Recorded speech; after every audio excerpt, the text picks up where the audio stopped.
Bismillahirrahmanirrahim. Assalamualaikum warahmatullahi wabarakatuh. Bismillah, alhamdulillah, wassalatu ala rasulillah la nabiyya ba'dah amma ba'du.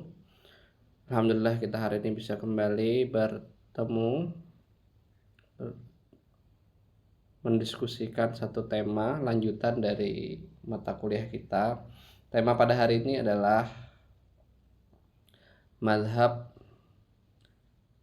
Abu Hanifah. Pendekatan dan istinbat hukum yang digunakan dalam mazhab ini yang akan kita diskusikan dimulai dengan kita mengenal nama beliau sebagai Nu'man bin Thabit bin Zuta. Lahir di Kufah, sekarang masuk di wilayah negara Irak pada tahun 80 Hijriah atau 699 Masehi dan wafat di Baghdad, juga masih masuk dalam wilayah negara Irak modern, tahun 150 Hijriah atau tahun 767. Imam Abu Hanifah ini adalah yang paling senior di antara 4 imam mazhab yang paling besar yang kita kenal sekarang dalam tradisi Ahlus Sunnah wal Jamaah atau tradisi Sunni, dan tinggalnya atau tumbuh berkembang dan menyebarkan pemikirannya jauh dari pusat atau jauh dari sumber tempat Islam itu mulai muncul, yakni di Mekah dan Madinah. Nah, oleh karena itu corak yang digunakan oleh Imam Abu Hanifah dan murid-murid serta pengikut-pengikutnya kemudian yang tinggal di Kufah atau tinggal di Baghdad itu lebih dekat dengan apa yang disebut sebagai pendekatan Ahlur Ra'yi. Ahlur Ra'yi ini kalau diterjemahkan secara ringkas adalah bahwa kelompok ini lebih banyak menggunakan logika berpikir rasional dalam menetapkan satu permasalahan hukum atau dalam metodologi istinbat hukumnya dikarenakan oleh berbagai faktor. Yang pertama adalah dengan jauhnya jarak geografis antara Irak dengan Mekah dan Madinah, sangat besar kemungkinan sumber utama foundational text dalam hal ini Al-Quran dan hadis itu lebih sedikit dapat ditemukan di wilayah ini dibanding dengan wilayah tempat di mana Al-Quran dan hadis itu diwahyukan dan diajarkan oleh Nabi Muhammad SAW. Artinya orang yang hafal Al-Quran dan orang yang hafal hadis atau orang-orang yang punya catatan-catatannya itu lebih sedikit dibanding dengan wilayah Mekah dan Madinah. Nah, oleh karena itu permasalahan-permasalahan yang terjadi untuk dicarikan jawabannya ketika tidak menemukan jawaban dari Al-Quran dan hadis, maka logika rasional jalan selanjutnya yang ditempuh. Yang kedua adalah bahwa Baghdad dan sekitarnya, berarti termasuk Kufah, ini adalah sebuah kota metropolitan kalau sekarang. Jadi adalah sebuah wilayah yang mana sebelum Islam masuk itu adalah sebuah wilayah yang sudah maju. Artinya kan ada kelompok masyarakat yang tinggal menetap di sana, ada sebuah kekuasaan yang sudah berkuasa lama bahkan sebelum Islam datang, yang membangun masyarakat di sana, menciptakan masyarakat yang kompleks dibanding dengan Mekah yang relatif kecil, kemudian Madinah yang baru saja dibangun, baru saja dibentuk lingkungannya, sehingga permasalahan yang terjadi di kota metropolitan itu tentu saja lebih kompleks dibanding dengan permasalahan yang terjadi di kota kecil seperti Mekah dan Madinah. Nah, dua sebab ini yang memungkinkan bahwa perlu penalaran rasional dalam menjawab setiap permasalahan yang kompleks dihadapkan pada ketersediaan foundational text untuk menjawab permasalahan yang relatif lebih sedikit. Ini adalah latar belakang dari kenapa orang-orang Kufah, orang-orang Baghdad itu lebih dikenal sebagai ahlur ra'yi. Oke, kita lanjutkan. Kata-kata beliau adalah, aku merujuk kitab Allah jika tidak ditemukan di dalamnya. Aku merujuk sunnah Rasul. Jadi ada rentetan. Rujukan pertama itu adalah kitab Allah atau Al-Quran, kemudian merujuk kepada sunnah Rasul. Jika aku tidak menemukan pada kitab dan sunnah, aku merujuk kepada pendapat sahabat-sahabat. Jadi pendapat sahabat itu ada pada tabaqah nomor 3 setelah Al-Quran dan sunnah. Tetapi dalam perkataan sahabat, aku ambil perkataan yang aku hendaki dan aku tinggalkan pendapat yang tidak aku hendaki. Jadi ada opsi untuk menggunakan atau tidak menggunakan pendapat para sahabat tadi. Aku tidak keluar dari pendapat sahabat kepada pendapat selain sahabat. Artinya rujukan bagi Imam Abu Hanifah itu hanya selesai pada pendapat sahabat. Jadi Al-Quran sebagai rujukan pertama, sunnah sebagai rujukan kedua, pendapat para sahabat itu adalah sebagai rujukan ketiga. Dan rujukan ketiga ini sendiri tidak mutlak harus dipakai. Artinya dia hanya menjadi bagian opsional. Boleh dipakai, boleh tidak bagi Imam Abu Hanifah. Adapun apabila telah sampai urusan ini kepada Ibrahim, Syaibani, Ibnu Sirin, Al-Hasan, Atta, Sa'id, Ibnu Sayyab, dan sejumlah orang lainnya, mereka orang-orang yang telah berijtihad. Maka aku akan berijtihad sebagaimana mereka ijtihad. Kalau dibahasakan, nama-nama yang beliau sebutkan ini adalah orang-orang yang berada pada level yang sama dengan beliau. Artinya beliau tidak perlu mengutip mereka karena sama posisinya dengan beliau adalah orang-orang yang melakukan ijtihad. Oleh karena itu, tanpa merujuk kepada nama-nama yang disebutkan tadi, Imam Abu Hanifah lebih memilih untuk melakukan ijtihad sendiri secara rasional dan logis. Dasar istimbat hukum yang digunakan oleh Imam Abu Hanifah itu ada 6. Yang pertama tadi Al-Quran, kemudian ada sunnah, ketiga ada qaul sahabah atau perkataan sahabat, pendapat para sahabat tadi. Selanjutnya yang lebih menekankan pada logika rasional itu apa yang kita sebut sebagai kias. Kemudian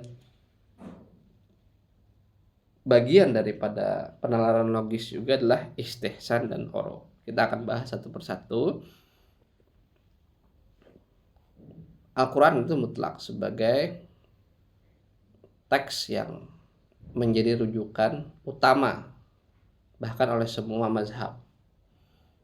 Tapi bagi Imam Abu Hanifah ada permasalahan dalam merujuk pada Al-Quran. Apakah yang dirujuk itu adalah persoalan makna atau persoalan lafaz? Jadi apakah Al-Quran itu lebih utama untuk digunakan makna dibalik maksud daripada ayat tertentu, atau hanya selesai pada apa yang dibunyikan oleh lafaznya, cukup sampai di situ saja. Nah, ini menjadi persoalan. Tapi Al-Quran sebagai teks itu tentu tetap menjadi rujukan utama. Kemudian yang kedua adalah sunnah. Nah, sunnah yang digunakan oleh mazhab Imam Abu Hanifah itu adalah hanya berkaitan dengan sunnah yang mutawatir, kemudian masyhur dan sahih. Kemudian beliau menerapkan syarat-syarat yang ketat dalam menerima hadis ahad. Jadi hadis ahad itu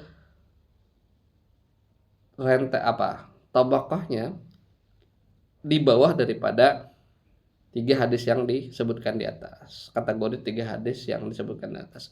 Dengan menolak hadis ahad apabila berlawanan dengan makna Al-Quran.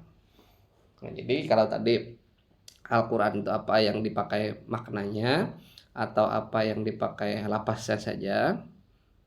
Tapi ketika ada pemaknaan terhadap ayat Al-Quran yang bertentangan dengan hadis ahad, maka yang dipakai adalah pemaknaan daripada ayat Al-Quran. Hadis ahad, kalau bahasa lainnya hadis ahad itu bisa masuk ke dalam kategori hasan bi ghairihi atau sahih bi ghairihi, atau dia hasan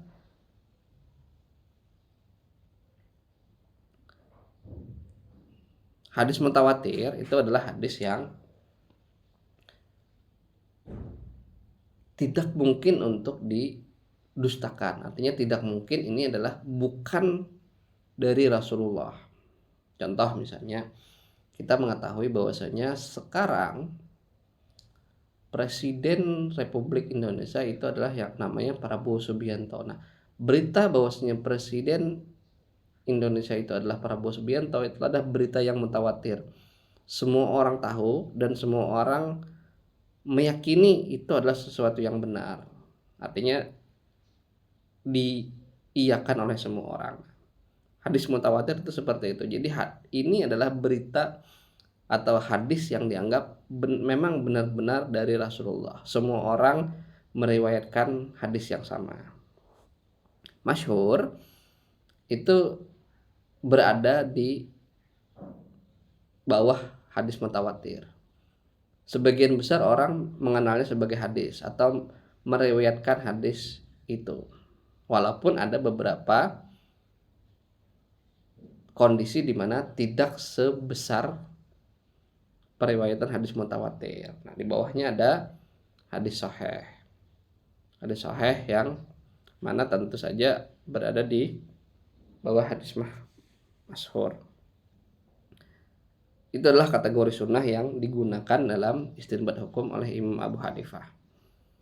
Selanjutnya, ini yang berkaitan dengan kaum sahabat tadi. Aku ambil perkataan yang aku hendaki dan aku tinggalkan pendapat-pendapat yang tidak aku hendaki. Kemudian ada satu metodologi yang kita sering dengar adalah metode ijma. Nah, bagi Imam Abu Hanifah, ijma itu hanya ijma para sahabat. Jadi kesepakatan terkait dengan satu permasalahan hukum itu hanya ijma para sahabat atau kesepakatan para sahabat bahwasanya jawabannya adalah A atau B, itu yang bisa dirujuk. Tapi kalau ijma misalnya para tabi'in, para tabi'at tabi'in, apalagi para ulama di bawah generasi itu, maka itu tidak bisa dikatakan sebagai ijma. Nah, kalau ijma berarti dia digunakan. Tapi kalau dia tidak ijma, misalnya ada satu sahabat yang berpendapat A, sahabat yang lain berpendapat B. Nah, pertentangan atau perselisihan dalam beberapa bagian dalam pendapat para sahabat ini menjadi opsional. Apakah diambil yang A atau diambil yang B oleh Imam Abu Hanifah. Tapi kalau sifatnya ijma, maka dia dijadikan rujukan pada kategori ketiga. Selanjutnya, metode kias. Kias itu adalah menetapkan hukum sesuatu yang belum ada ketentuan hukumnya di dalam nas dengan mempersamakan sesuatu yang telah ada status hukumnya dalam nas. Jadi ada satu permasalahan, ketika dicarikan jawabannya, Al-Quran tidak membahas. Kemudian dicarikan jawabannya dalam hadis, dalam sunnah, juga belum dibahas. Kemudian dicari apakah ada pendapat para sahabat atau ijma para sahabat. Oh, tidak ada. Nah, maka digunakan metode kias. Mempersamakan sesuatu yang tidak ada ketentuan hukumnya di dalam nas, tapi ada yang mirip, dipersamakan dengan suatu permasalahan yang ada jawabannya di dalam nas Al-Quran atau Al-Hadis, tapi tidak persis sama, cuman dia memiliki kemiripan. Rukunnya ada 4. Yang pertama ada asal atau pokok, yakni sesuatu yang ada nasnya yang menjadi bahan analogi. Kemudian ada yang disebut sebagai furo atau cabang, yakni sesuatu yang tidak ada nasnya yang akan dianalogikan dengan asal tadi. Kemudian ada hukum asal, yakni hukum yang melekat pada asal. Kalau misalnya dari peristiwa asal itu hukumnya adalah haram, atau hukumnya mubah, atau hukumnya sunnah, hukumnya wajib, atau apapun itu, nah maka hukum yang melekat kepada asal itu yang akan dijadikan contoh nanti kepada hukum yang akan dilekatkan kepada puro. Dengan catatan ada ilat, yakni sifat yang terdapat pada sifat asal.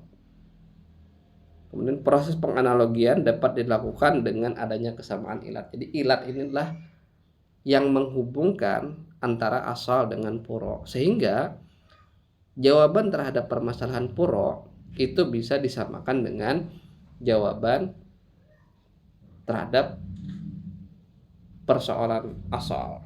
Nah, itu jadi ada 4 rukun kias, ada asal, ada furo, ada hukum asal, dan ada ilat namanya, yang menghubungkan antara furo dan asal. Macam-macam kias tuh ada yang disebut sebagai kias di mana ilatnya jelas, disebut sebagai kias jali. Ilat berdasarkan dalil yang pasti, ditunjukkan dengan kata-kata seperti kata membabukkan di dalam larangan minum khamar. Jadi kan yang diharamkan itu atau yang dilarang itu adalah meminum khamar. Innamal khamru wal maisir wal ajlab rejisun min amali syaitan. Sedangkan kata khamar itu disebutkan. Khamar itu adalah bagian daripada minuman yang efek dari meminumnya itu menyebabkan mabuk. Tapi ada minuman lain yang namanya bukan khamar, namun memiliki sifat ketika diminum dia juga memabukkan. Kan macam-macam tuh, ada misalnya di daerah lain itu, di Asia Selatan misalnya, di Asia Timur ada yang namanya sake misalnya di Jepang. Kemudian ada arak misalnya di Cina. Ini kan beda, bukan khamar. Kenapa? Bahannya juga berbeda. Mungkin ada yang dibuat dari beras, ada yang dibuat dari fermentasi ubi misalnya, ada yang dari biji-bijian. Nah, ini kan ada yang dari anggur misalnya. Nah, bendanya berbeda, tetapi ilat yang menghubungkan antara satu benda dengan benda yang lain itu sama, jelas. Apa yang menghubungkannya adalah memabukkan. Nah, berarti kan ini pasti. Dalam kias jali itu ada dua, ada kias mulawi, ada kias musawi. Kias mulawi itu hukum puro itu sebenarnya lebih utama untuk ditetapkan dibanding dengan hukum asal yang ada nasnya. Contoh misalnya dalam kata wala takul, dalam ayat wala takul lahuma uffin,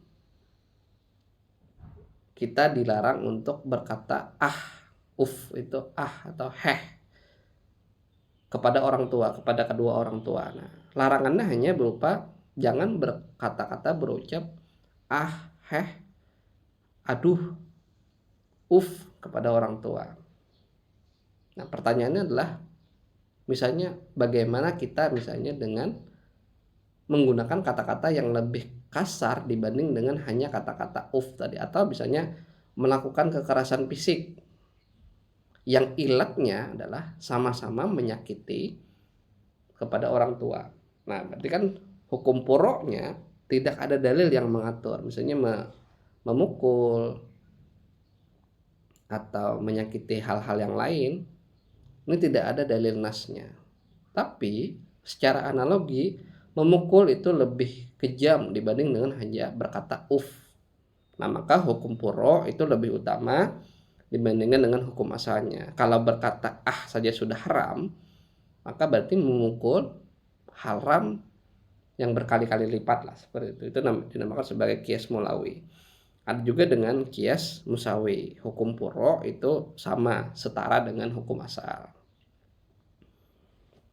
Oke, misalnya contohnya dalam harta anak yatim. Yang dilarang adalah menjual harta anak yatim. Misalnya kita diberikan amanah untuk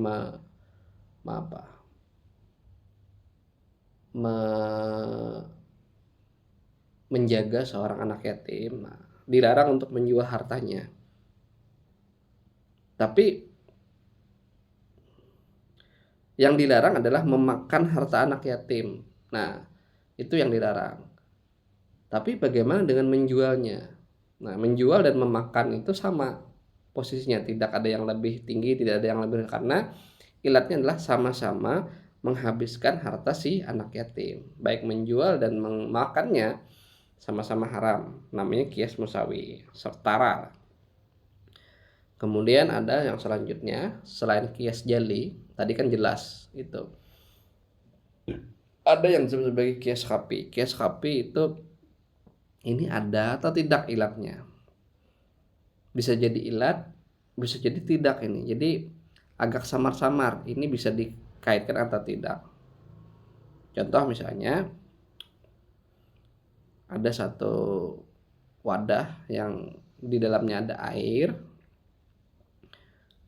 kemudian itu digunakan oleh binatang untuk meminum. Nah, kalau yang meminum itu adalah seekor burung, apakah ini bisa dikiaskan sama seperti wadah itu seperti bekas tempat minum binatang buas? Sama atau tidak kira-kira? Kalau binatang buas itu dia memakan, berarti kan namanya buas, berarti dia memangsa binatang yang lain. Nah, hasil mangsanya tadi adalah berarti bangkai karena tidak disembelih dengan cara yang benar, mati dengan cara yang tidak menghalalkan daging itu untuk dimakan. Nah, bangkai itu menyebabkan air itu berubah. Jadi bercampurnya bangkai dengan air itu menyebabkan air itu berubah. Misalnya sebelumnya bisa mensucikan atau minimal tidak bercampur dengan najis, menjadi bercampur dengan najis atau bahkan tidak bisa mensucikan. Nah, bagaimana kalau burung yang meminumnya? Apakah burung ini sama dengan binatang buas atau berbeda? Kalau dia sama, bisa dikaitkan dengan ternyata burung juga sebagian ada yang memangsa sebagaimana binatang buas memangsa. Artinya dia juga mungkin di paruhnya, di mulutnya itu mengandung sisa-sisa dari makanan yang dimakannya.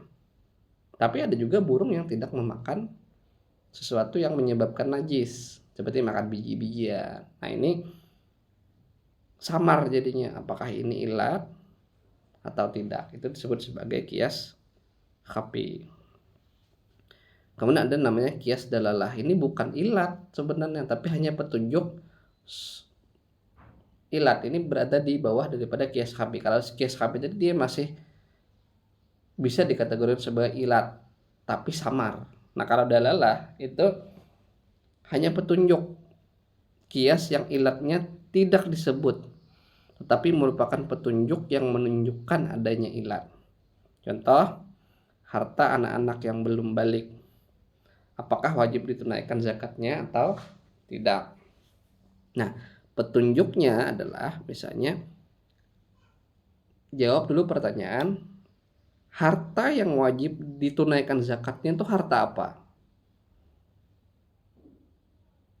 Harta yang misalnya contoh sudah sampai nisab dan haulnya, jumlahnya sampai, waktunya sampai. Kemudian siapa yang diwajibkan untuk melakukan zakat? Zakat itu salah satu rukun daripada atau ciri daripada Islamnya seseorang. Rukun ini diwajibkan bagi orang-orang yang sudah mukallaf, artinya sudah diberatkan dengan kewajiban untuk melaksanakan rukun ini. Nah, pertanyaannya, harta anak-anak ini dikaitkan dengan apakah anak-anak yang belum balik ini punya kewajiban untuk melaksanakan rukun yang namanya zakat tadi, atau ini dikaitkan hanya pada nisab dan haulnya. Selama nisab dan haul ini sampai, siapapun pemiliknya, walaupun belum balik, maka wajib ditunaikan zakatnya. Kalaunya berpedoman atau petunjuknya tadi dikaitkan pada terpenuhinya nisab dan haul, maka wajib zakat bagi harta anak yang belum balik. Tapi kalau titik beratnya adalah pada mukallafnya seseorang untuk melaksanakan kewajiban rukun Islam, maka sampai nisab atau haul pun, selama yang memilikinya tidak dibebankan pada kewajiban untuk melaksanakan rukun Islam karena belum mukallaf, maka belum wajib untuk melaksanakan zakat ini, sebagaimana dia misalnya belum wajib untuk melaksanakan sholat dan puasa. Nah, ini adalah namanya kias dalalah. Kemudian ada yang disebut juga sebagai kias syibih. Kias syibih itu furo, dapat dikiaskan kepada dua asal atau lebih, tetapi diambil asal yang lebih banyak persamaannya dengan furo. Jadi rujukannya atau apa yang dijadikan perbandingan itu beberapa kemungkinan, bisa dua atau bahkan lebih. Yang diambil daripada dua kemungkinan tadi adalah yang paling dekat ilatnya atau paling dekat persamaannya dengan puro. Jadi dua jawaban ini kedua-duanya memiliki keterkaitan, memiliki ilat dengan antara puro dengan asal yang dua ini. Maka diambillah yang paling dekat. Contoh misalnya hukum merusak budak. Budak ini kan orang yang dimiliki oleh orang yang tidak merdeka, yang dimiliki oleh orang yang merdeka. Nah, budak ini dikiaskan kepada benda karena dia dimiliki oleh orang lain, atau dikiaskan kepada dia adalah manusia, dia bukan benda. Nah, pertanyaannya, apabila misalnya budak seseorang ini dibunuh oleh orang merdeka lain, nah maka apakah dia harus mengganti benda ini, kalau budak itu dikategorikan sebagai benda yang dimiliki oleh orang merdeka, berarti dia hanya cukup untuk mengganti dengan budak yang lain. Karena di apa? Dianalogikan ketika kita merusak atau menghilangkan benda milik orang lain, maka hukumnya adalah untuk mengganti dengan barang yang serupa atau memiliki nilai yang serupa dengan barang yang telah hilang atau yang telah diambil. Atau dia dikategorikan sama dengan manusia. Kalau dia dikategorikan sama dengan manusia, maka membunuh seorang budak sama saja dengan membunuh orang merdeka. Artinya ada ancaman hukum kisos di sana mungkin. Nah, jadi dua asal yang kedua-duanya punya hukum, ini bisa dijadikan ilat. Nah, di antara dua ini mana yang lebih dekat? Apakah budak itu lebih dekat dengan manusia atau budak itu lebih dekat dengan benda? Nah, itu yang menjadi pertimbangan dalam yang dimaksud dengan qiyas syibih tadi. Selanjutnya, setelah qiyas, yang kelima ada istihsan. Istihsan itu bagian daripada qiyas juga sebenarnya. Tapi dalam qiyas-qiyas yang digunakan itu mencari pendekatan yang lebih baik di antara qiyas-qiyas itu yang mana, sesuai dengan konteks yang dihadapi. Misalnya permasalahan bisa dikiaskan secara jali dan secara khafi. Dalam qiyas jali, misalnya tentang aurat wanita.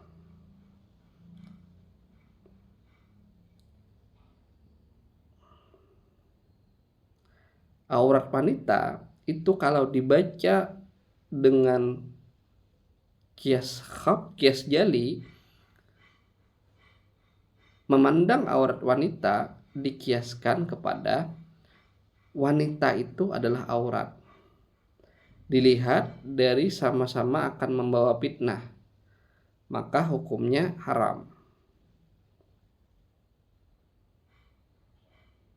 Jadi melihat wanita itu hukumnya haram. Karena apa? Karena wanita itu adalah aurat. Kenapa jadi wanita itu adalah aurat? Karena aurat wanita itu seluruh tubuh kecuali beberapa bagian kecil yang tidak termasuk ke dalam aurat. Nah, karena keseluruhan tubuhnya adalah aurat, maka kesimpulanlah wanita itu aurat. Karena wanita itu aurat, maka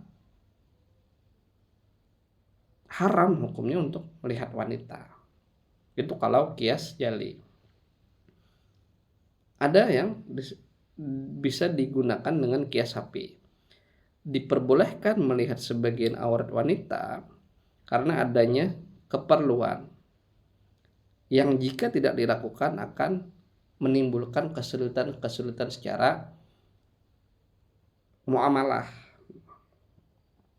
Nah, maka dalam metodologi istihsan itu qiyas khafi menjadi pertimbangan yang dianggap lebih baik dibanding dengan menggunakan qiyas jali. Kenapa? Karena menghindari kesulitan itu lebih memudahkan, artinya lebih baik bagi masyarakat dibanding dengan memberatkan dengan pembacaan menggunakan kacamata qiyas jali yang mengatakan wanita itu aurat.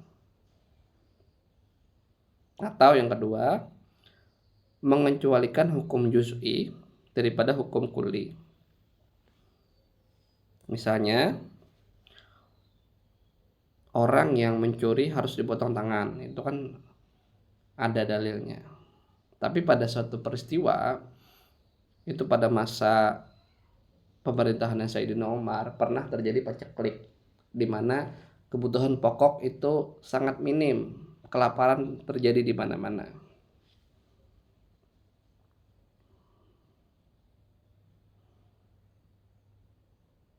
Jadi ada pengecualian dari Sayyidina Umar tidak dilakukan hukum potong tangan ketika pencurian itu dilakukan pada masa paceklik itu, dengan pertimbangan-pertimbangan yang sudah dilakukan. Nah ini kan hukum kulnya adalah semua pencuri itu kalau memenuhi kriterianya maka dilakukan hukum potong tangan. Tetapi ada hukum juz'i, tidak dilakukan kalau dia terjadi pada masa paceklik. Nah ini kan berarti hukum juz'i itu digunakan dengan tidak menggunakan hukum kul, hukum umum yang mengatur secara umum gitu. Nah ini disebut sebagai istihsan, juga mencari konteks terbaik dalam peristiwa itu menggunakan kacamata yang mana. Mungkin nanti dalam peristiwa dan kejadian sejarah yang lain bisa jadi yang digunakan adalah hukum kulnya, juznya tidak dipakai, atau tadi misalnya bisa jadi kias jali yang dipakai, kias hafi tidak dipakai. Itu yang disebut sebagai istihsan. Jadi mengutamakan yang terbaik di antara pilihan-pilihan yang ada. Yang terakhir adalah uruf. Uruf itu adalah adat atau kebiasaan. Adat atau kebiasaan ini bisa menjadi istinbat hukum bagi mazhab Imam Abu Hanifah. Adat kebiasaan ini tidak punya referensi terhadap Al-Quran, tidak punya referensi terhadap hadis, tidak punya referensi terhadap pendapat para sahabat atau ijma para sahabat. Metodologi kias tidak dapat digunakan karena mungkin tidak ada ilat yang menghubungkan antara furu' dengan usul, dengan asal, atau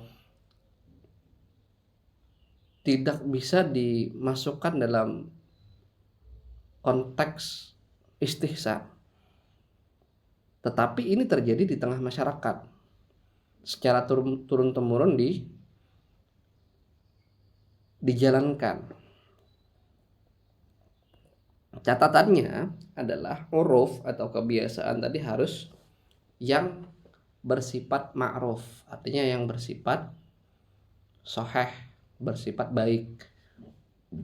Contoh misalnya di tengah masyarakat kita di Indonesia itu ada kebiasaan kalau orang meninggal, ada yang meninggal itu dilaksanakan misalnya upacara 1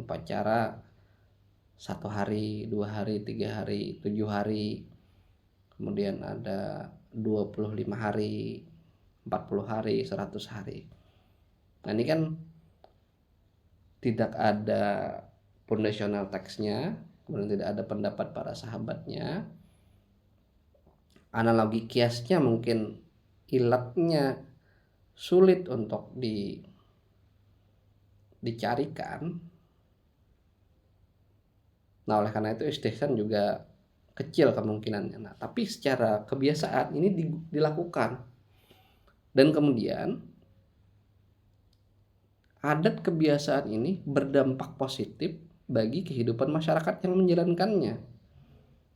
Terjadi di situ kontak sosial antara yang sedang berkabung dengan masyarakat yang lain, terjadi saling bantu, saling support dengan memberikan bantuan material dan dan imaterial misalnya. Berarti kan dia bisa dikategorikan dengan ma'ruf. Nah, maka adat ini bisa dijadikan sebagai dasar untuk mengatakan perbuatan itu bisa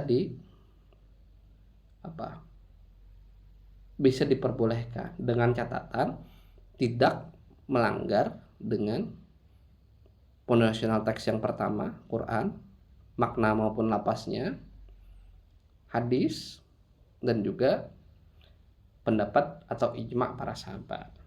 Uruf itu yang dimaksud dengan adat atau kebiasaan.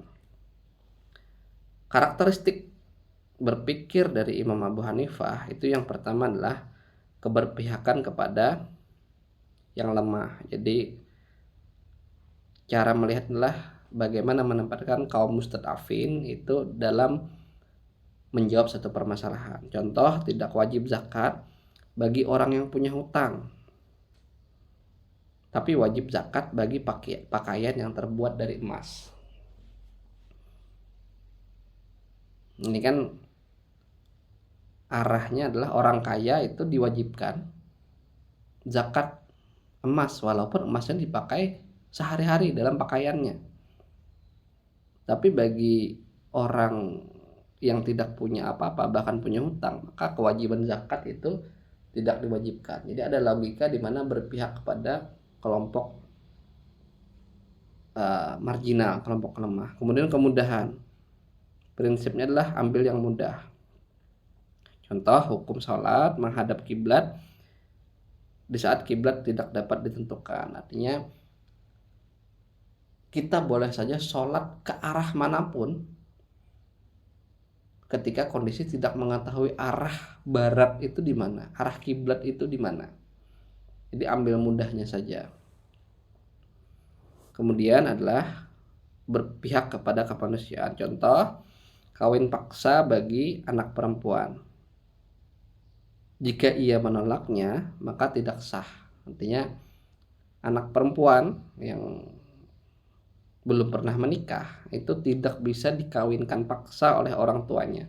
Kalau anaknya tidak mau, maka pernikahannya tidak sah. Tidak maunya misalnya dengan alasan ketakutan atau tidak suka dengan pasangannya atau ada hal-hal yang lain. Intinya dia tidak menerima perkawinan itu, maka pernikahan yang dilakukan oleh orang tuanya tidak dapat dikatakan sebagai pernikahan yang sah, karena menempatkan anak ini setara dengan manusia-manusia lainnya. Dia bukan berada di bawah yurisdiksi atau kekuasaan otoriter orang tuanya. Nah, prinsip kemanusiaan itu menjadi karakteristik berpikir mazhab Imam Abu Hanifah. Ini adalah kata-kata dari beliau.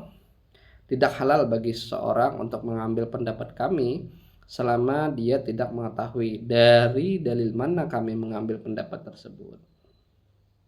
Haram bagi orang yang tidak mengetahui dalilku berfatwa dengan pendapatku. Artinya ini secara implisit mengatakan beliau menginginkan bagi orang yang mengikuti mazhab beliau atau bagi orang yang mengikuti pendapat-pendapat beliau, maka pelajarilah juga metode istinbat hukum dan dalil-dalil yang beliau gunakan supaya tidak serta-merta taklid kepada pendapatnya, tapi juga mengetahui dalil-dalilnya ini, metode istinbatnya ini, sehingga bisa jadi kemungkinan konteks yang terjadi pada masa beliau itu berubah dengan situasi dan kondisi yang saat ini terjadi. Artinya bisa jadi konteks yang benar pada masa itu dengan metodologi yang sama, dengan dalil yang sama, jawabannya bisa berbeda. Nah, itu yang dikehendaki oleh beliau, tidak taklid buta pada hasil, pada bentuk hukumnya, tapi harus mengetahui juga metode istinbatnya dan dalil-dalil yang digunakan, sehingga rasionalitas itu berjalan terus secara terus-menerus. Itu saja yang bisa Bapak sampaikan pada pertemuan kali ini. Mohon maaf atas segala kekurangan dan kesalahannya. Kita bertemu lagi dalam pertemuan selanjutnya. Ini akan membahas tentang mazhab yang lain yang pendekatannya agak berbeda dengan pendekatan yang digunakan oleh mazhab Imam Abu Hanifah. Akhirul kalam ihdinas shiratal mustaqim billahi taufiq wal hidayah. Wassalamualaikum warahmatullahi